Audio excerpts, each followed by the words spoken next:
they're not having their best season ever so far, but they're a championship pedigree team. They got a lot of pride. I like the way they play.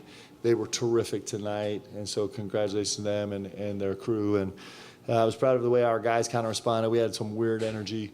There was all kind of weirdness. The 17-0 was a little weird. I think it made it weirder, and then we got weird. And but our guys rang the bell the way that they do, and I was really proud of them.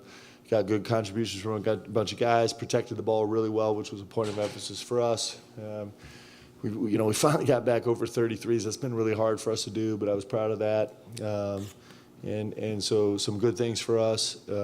Got some guys some minutes in different situations that they haven't had, so gave us a little chance to kind of adjust to the changing lineup a little bit, and it was a good night. Yeah, Mark, given your injuries at the guard situation, this looked like an opportune time to get Trent and Travis playing them. How do you think they did? Yeah, I mean, that's going to be a work in progress. They're super talented players. They're super talented players, and I thought they made solid contributions tonight. And it's hard, you kind of want to get them in the game when there's a real flow to it, and they weren't. Trent probably had a little bit of was in the game when there was a little bit of a better vibe. My favorite part of Trent Noah, and this is why I love him so much, is he's been in the game for a good, a minute and 7 seconds, I'm guessing, something like that. And he's standing right in front of me, and I'm like, punch it, throw it in the post. So I'm yelling, punch it. And he shoots the three, and that's how I know he's going to be a big-time player. It was actually a really happy, joyful moment for us. He's been playing so well in practice for us, and he's been working so hard. He's really got no agenda other than to get better every day. And I thought he really gave us a boost. In fact, I think it maybe went 9 straight minutes, give or take. The staff was like, "We got to get him out of there. He's at 9." So, but it's good. I mean, this is how you grow as a team and as individuals. Coach, you've proven that you guys can get into an ugly game and come out the other side like you did against Gonzaga. How different, if at all, are those conversations in the huddle when things get ugly in a game like Colgate? Well, ideally they wouldn't be different, but today was more of a response to just the energy. We kind of talked about it in the locker room after. We're a energy monitoring, managing team. The energy on the floor is really important to us, and so we kind of were having that discussion through the game, trying to discover for ourselves, like, not just why the energy kind of got off. Like, I don't know if it was because of the 17-0, maybe it got off. Maybe it was because they made some really good shots. Maybe it was a little fatigue. Maybe it was the rotation difference. Maybe it was not having either of our point guards on the floor. Maybe it was just I don't know. Maybe usually it's all those things somehow, right? A little different lineups on the floor, but that's this game for us, and so we're trying to become like masters of energy, and games like this can help you learn a little bit more about yourself. Hopefully, they're helping us a little bit. Mark, when you first came here, you said we're going to shoot a lot of threes, and somebody asked you, what if you're not hitting? Yeah. And you said we're going to keep shooting. Yeah. Was tonight an example of that? You weren't really hitting your threes, and then all of a sudden you get 4 in a row and get some separation. Yeah, I mean, yes, for sure. 100% yes. And it's just, for us, it's just the volume. Like, our volume has been down, and that's been a little frustrating to me. And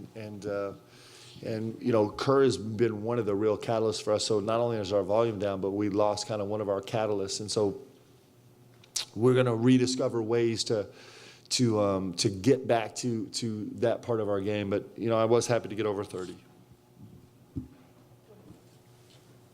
Mark, what can you tell us about, I guess, the specific nature of Kerr's injury, when the surgery might be, and what a approximate timetable could be? And then how can he still contribute that energy that he brings even when he's sidelined? Yeah.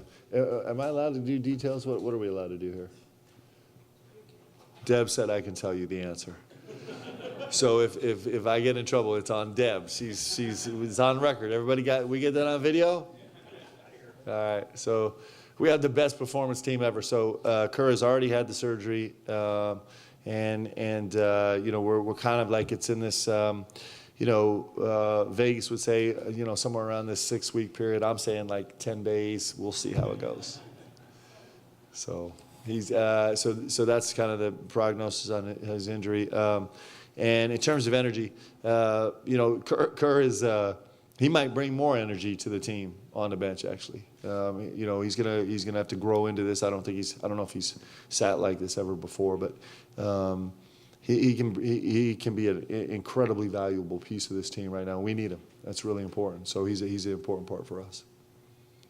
Mark, I mean, can you think about Kerr just sitting on the bench all game long talking smack? Like it's going to be heaven help us. Jeez. Mark, back here, with Kobe getting his first start tonight, what were the conversations you had to have with him, if any, about seizing a moment and being prepared for a big time opportunity like this? Yeah, Kobe's such a vet. We really didn't have any conversations with him. We just put him in a blue jersey and practice, and it was just off to the races. And Kobe could start the rest of the season. We're very malleable and fluid that way. Just kind of listen to what the game tells us. But I thought, Kobe obviously shot the ball pretty well tonight, and I guess pretty well. It's just his normal. Came up with a couple of huge rebounds again. Was better in the second half defensively. The last 10 minutes, and he was really good getting downhill to the rim. I thought he's making strides. He's got so much more that he's going to explore and get comfortable with about getting downhill. But he's a terrific talent, man. He's a big time player. I mean, he's probably the best shooter in the country.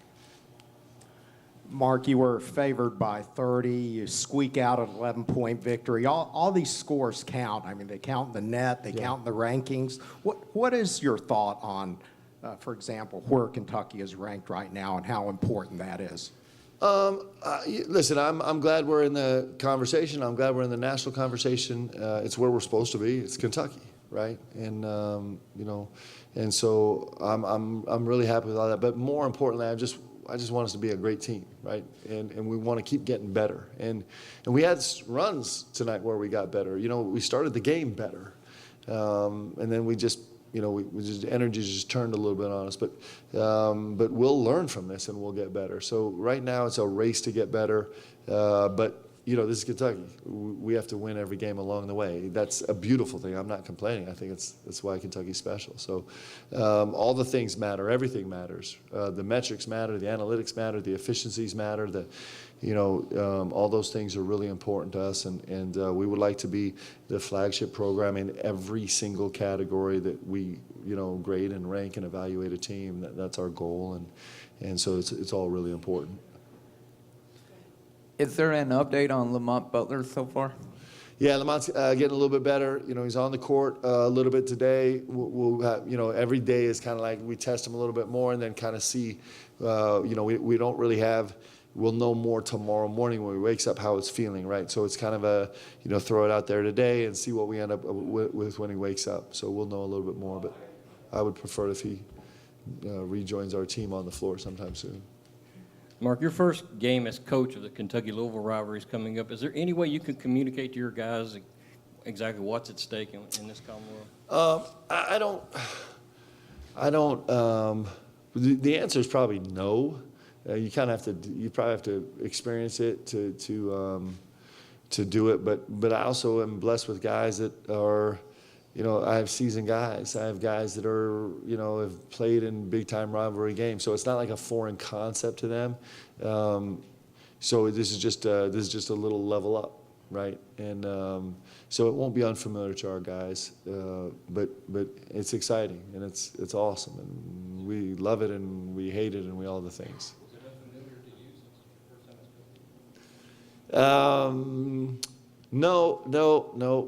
I'm well aware of the beauty of this rivalry. You might have talked about this before, but why does 30 plus threes continue to be that magic number for you guys? Well, it's just our goal marker. I wish we could get to 35. But it's kind of a standard for us that we'd like to hold, right? We'd like to be there. Because the 33s, for us, we have to earn them, right? And so really what the 33s translates is that we're getting unbelievable movement, that we're really, really in attack mode, that we're really getting downhill and earning power plays, right? That we're playing off 2 feet, that we're actually have a ton of motion away from the ball. Like, to get to 33s for us the way we shoot them, it's a measure of how we're moving, right? And how intentional we are on the offensive end, and how we're screening and how we're cutting, and like those are all results because we want to shoot, catch, and shoot threes. And so the nights where we don't get a lot of threes, it's probably because we're not aggressive enough downhill, not aggressive as a transition, not aggressive enough cutting, not having the first cut, second cut, third cut action, right? So it's really a measure of in a sense, it's really a measure of the energy of the game on the offensive side for us. Anything else? All right, see everyone on Friday. Awesome. Thank you.